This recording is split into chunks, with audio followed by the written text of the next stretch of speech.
Hi, thanks for the time today. I'm Kris. I'm the Managing Director of Challenger Energy. We're listed on the ASX and we've got a market cap of about 200 million. We have two complementary gold projects in South America. We have the Hualilan Gold Project in Argentina, historical resource of over 600,000 ounces at 13.5 grams gold, which is open in all directions. And, look, with that one, it was locked up in a dispute between the two owners for 15 years. We came in as a circuit breaker about 18 months ago. So really, this project has missed all modern exploration. In Ecuador, we're in southern Ecuador. We're 5 kilometres along from strike from a 17 million ounce ore body, which is currently being permitted. We've got a regional scale footprint, which is 35 square Ks. And the game changer for us, as part of increasing that footprint, 2 months ago, we farmed into a 20 square K concession that's operated by small scale miners. They're producing about 10,000 ounces a year from narrow veins. We had a look at some of the 60 holes they drilled chasing feed for their mill that they've never really assayed. We thought, looks like there's a bulk gold system here. A couple of weeks ago, we got assays back for the first of those 60 holes that we put in, and we're on 134 metres at a gram with a higher grade core. So, we are onto a world-class bulk gold deposit in Ecuador as well. So I'll talk about Argentina first. Firstly, on that historical resource, the average grade of all of the drill holes is about 10 grams gold equivalent. We think that resource, they smeared some of the high-grade panel samples. So look, when we come out with a JORC resource later this year, it will be near 10 grams gold equivalent, which is still a very high grade. As I said, no modern exploration. We're in San Juan province, which is a tier 1 mining jurisdiction in Argentina. You've got Lundin Gold about to start construction. You've got Fortescue in the province.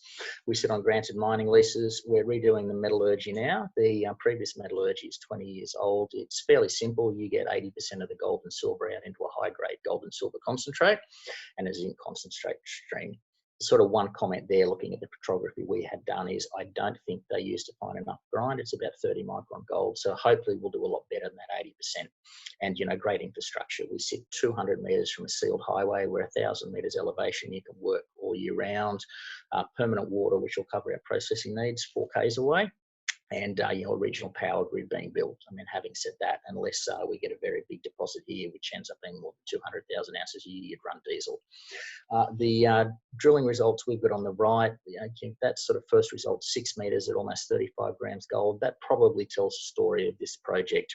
That was a twin of a Canadian hole that got 4 metres at 4, and the Canadians then worked out recovery is an issue here. If you don't get almost 100% core recovery, you wash out the sulfides. They retwinned that hole about a year and a half later and got sort of 6 metres in the mid-30s as well.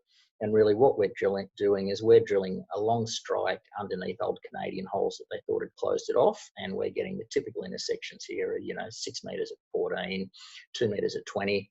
We're midway through about an 80-hole program at the moment. We've just put out the first batch of assay results about a week ago.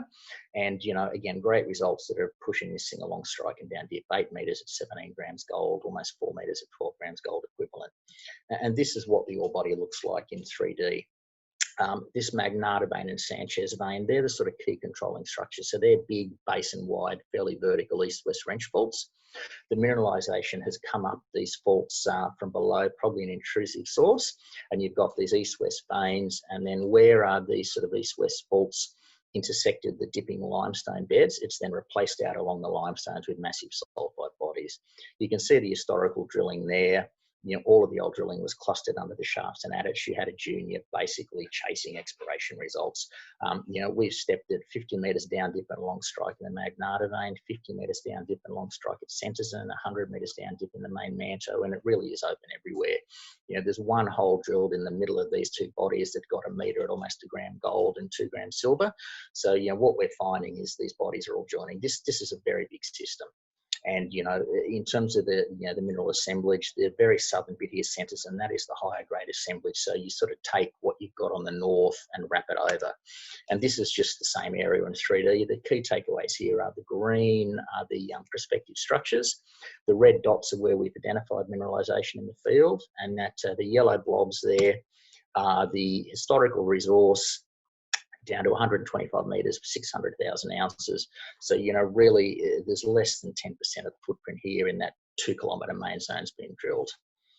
Just to wrap up on Hualilan, the photo there on the right gives you an idea. You can see the extent of that main 2 kilometres. 4.5 kilometres further north, just off our ground, there's another high-grade gold-silver deposit. Where that second question mark is, there's mineralisation outcrop at surface. So, really, we've got 8 kilometres of virtually unexplored strike here. If this deposit was in Kalgoorlie, it'd have 2,000 drill holes down to 1,000 metres, and we'd know how big it is. So, in terms of pending news flow, the next 12 months is all going to be about drilling, increasing the resource, metallurgy, and then once we've got critical mass, we'll do some sort of economic studies. But you'll see network in another month. You'll see continued batches of drilling results every 2 or 3 weeks, and then you'll see a first resource and then a follow-up resource later on in the year. I'll go on to Ecuador now. And again, we sit sort of, southern Ecuador along strike from the 17 million ounce ore body. Those historical results there were drilled by Newmont 20 years ago. And, you have a look, it's typical sort of big company work where they'd never gone to site. 2 of those holes there ended in 5 grams gold mineralisation, never followed up.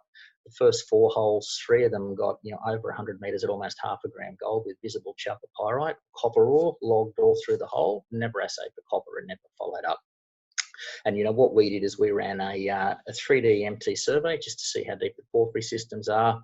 When we found out that porphyry systems were sort of within 300 metres of surface, we shut it down and picked up all the ground around it. And you can see there, that 150 metre discovery hole that I'll talk about shortly as well, which is the game changer for us.